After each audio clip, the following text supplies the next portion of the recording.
So here I am in Israel, had my first full day, got to go see some pretty cool stuff. Woke up, found my way to the King David Citadel Hotel, and then caught a bus to go to Mount Masada and the Dead Sea. Now, it was interesting, talked to a couple people on the bus, and then we drove through Israel for about 3 hours, which convinced me this place is bigger than it seems, because for a country that's 300 miles long, tall basically, and a little less than 100 miles wide, I'm not sure where we're going for 3 hours. So it was a long drive, but got to know some people on the bus, and that was fun. And then we, at about 11:15, which was almost 3.5 hours after we got on that bus, we made our way to Mount Masada, which was super cool. The story of Mount Masada is interesting. So the story starts long before Mount Masada is a thing.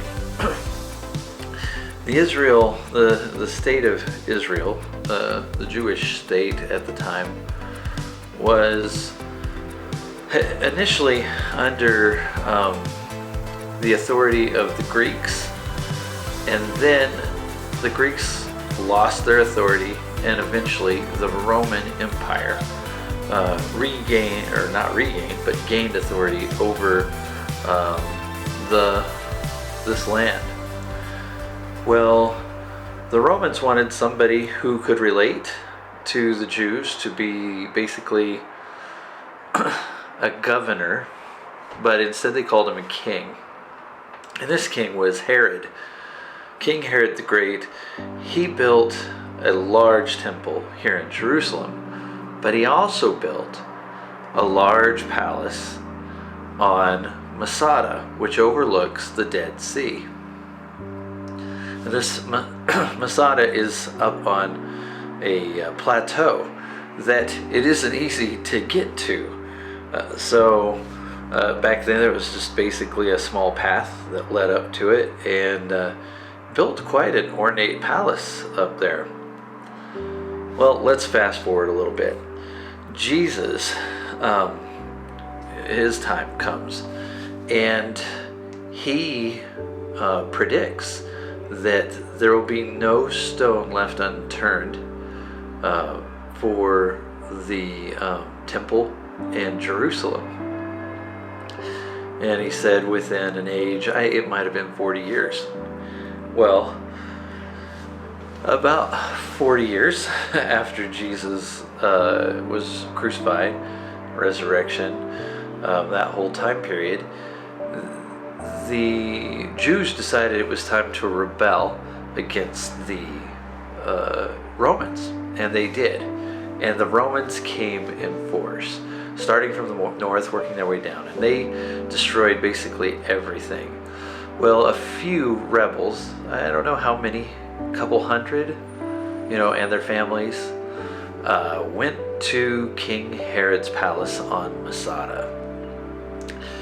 When they did that, the Romans came after them, and those Jews held out for 3 or 4 years there. They were growing food, they were able to get water, and the Romans were trying their hardest to get to them. So slowly, and you'll see in some of the video I took, slowly they built a rampart, builds up the side of the hill and up to Masada. Now, the side of the hill that faces the Dead Sea, that's way too high. That's super high above the Dead Sea.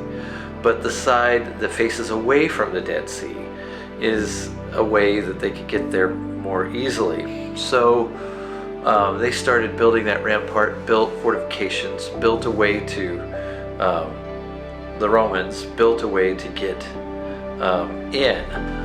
It took them a while. And the rebel leaders knew this, and they decided they would take their own lives. because they knew they couldn't hold out against the Romans.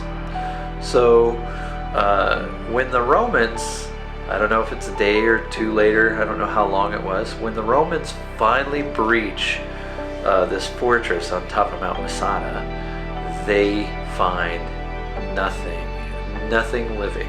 Everybody had committed suicide at that point. So it's a fascinating story.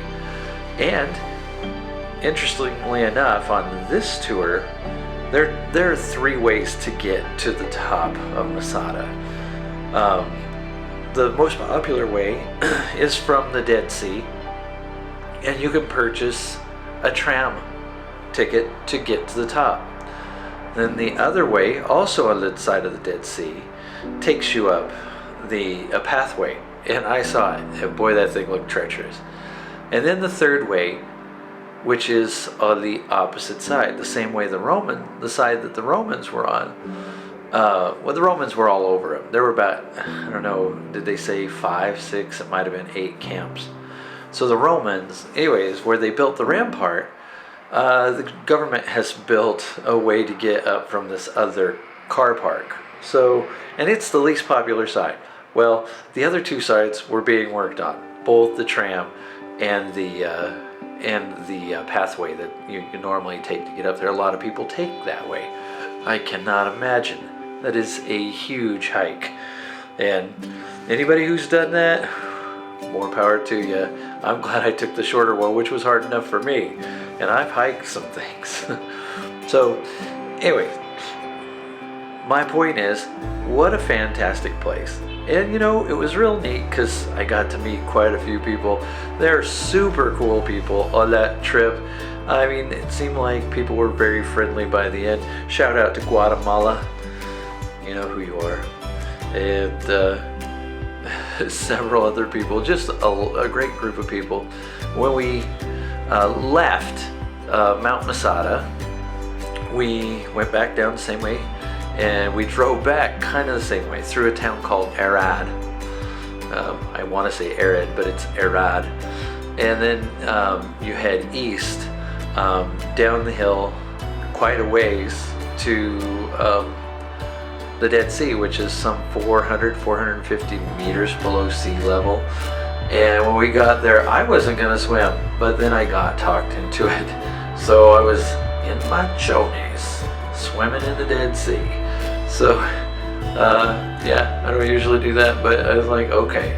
I didn't really want to swim in the Dead Sea at first. What I did, I was like, I'm glad I had the experience, because it's weird to float on the sea with no swimming action. You just sit there and you're floating. And that's based on the salt content. I'm sure you've heard of this before. Got some pictures, took some video, and it was great. Then on the way home, it just was dark.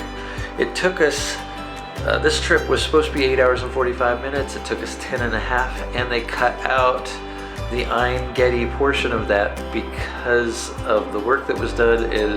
We had to get another way to get up to the top of Mount Masada. I'm not sure that the way they went was the best way to get there, but maybe it was.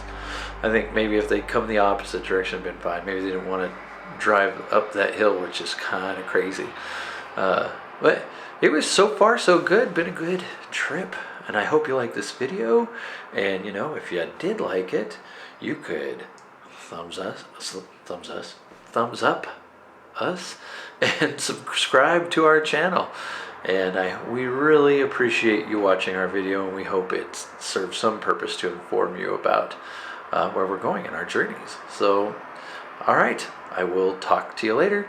This is Kelly signing off. Oh yeah, let me be your travel hero.